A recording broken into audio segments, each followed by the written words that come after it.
இந்த ரோடு எங்கே இருக்குன்னு பார்த்தீங்கன்னா, மீன்சுருட்டு டு காட்டுமன்னார்குடி போகிற சாலை தாங்க இது. அப்போல்லாம் எங்கள் பாட்டி வீட்டுக்கு மீன்சுருட்டில் இறங்கி கிட்டத்தட்ட ஒரு 2.5 கிலோமீட்டர் நடந்து எங்கள் பாட்டி வீட்டுக்கு இந்த வழியாக தாங்க போவோம். 2 பக்கமும் புளிய மரம் இருக்குங்க. இந்த நிழலில் வந்து கொஞ்சம் ஓய்வு எடுத்துகிட்டு கூட போகலாங்க நம்ம. அப்போல்லாம் நம்ம போகும்போது என்னடா இவ்வளோ தூரம் போகிறோமே, இந்த வெயிலில் எப்படிடா போகிறதுன்னு நினைக்கவே தோணாதுங்க.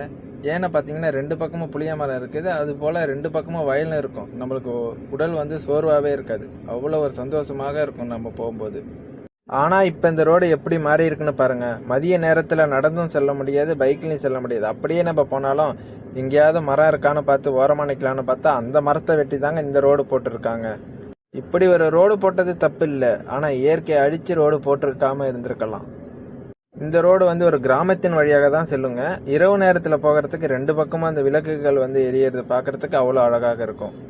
10 வருஷத்துக்கு முன்னாடி இந்த ரோட்டில் போன அனுபவம் இருக்கிறவங்க கண்டிப்பாக கமெண்ட் பண்ணுங்கள். என்னோட வீடியோஸ் உங்களுக்கு பிடிச்சிருந்துன்னா லைக் பண்ணுங்கள், சப்ஸ்கிரைப் பண்ணுங்கள். அடுத்த வீடியோவில் பார்க்கலாம்.